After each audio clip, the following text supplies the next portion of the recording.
Hi, I'm Carl with Barley Hopper. Thanks for joining us again. We have a new beer review for you today.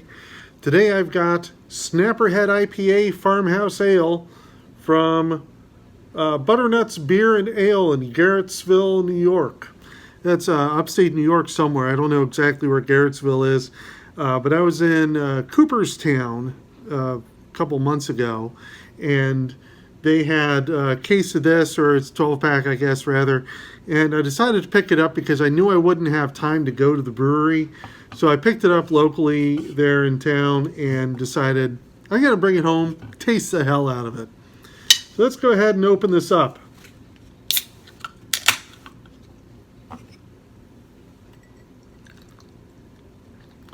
So this says IPA Farmhouse Ale. That's not a normal, typical combination of things.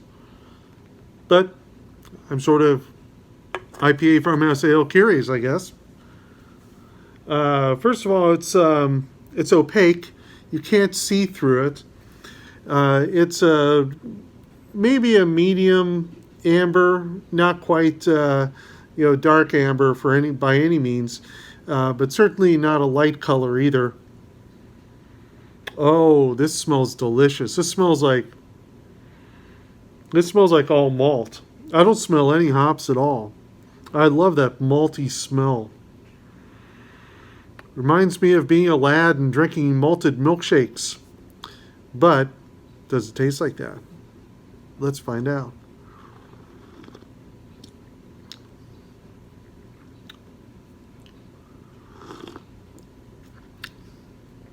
Weird. It tastes very good.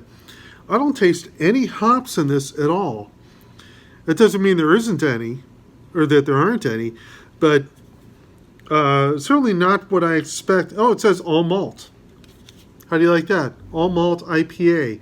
So I guess that means that they didn't use hops when making this. Interesting choice.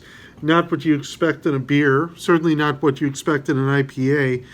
It does have 6.1% alcohol, and the IPAs. The IPA. I don't mean to bore you all with a history lesson, but the IPA was a beer designed to go from England to India. That's what the I stands for, is India Pale Ale.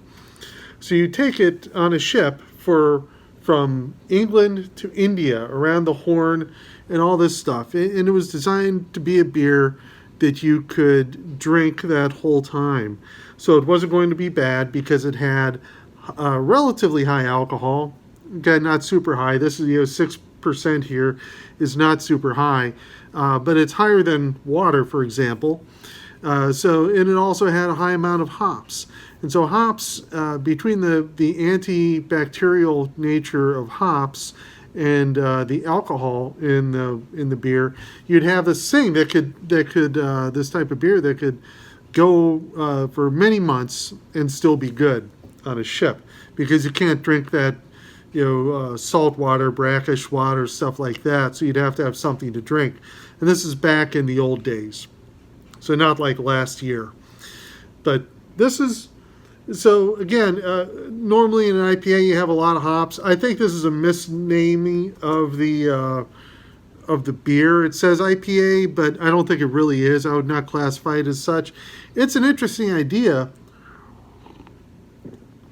and I like it. It's tasty. It's slightly sweet, but it's not what I expected. It's not what I want in an IPA, but it is a good beer.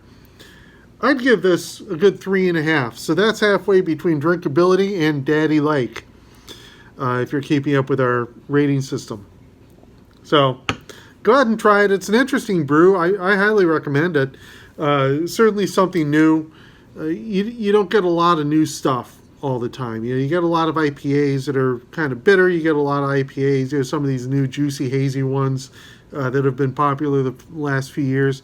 You don't get, you never see an all malt IPA, certainly not an IPA. You rarely see an all malt beer. I have never made one. I've been making beer for nearly 30 years. Never thought about not adding hops or some sort of bittering component. But anyways, here you go. So again, I give it a 3.5. It's tasty. Go out and try it. Thanks for joining us, and please subscribe to the videos if you like to see our updates. Go ahead and like the video if you did enjoy it. I hope you did, and follow us on Instagram. Follow us on Untapped. Both those sites we are listed as the Barley Hopper. So that's us.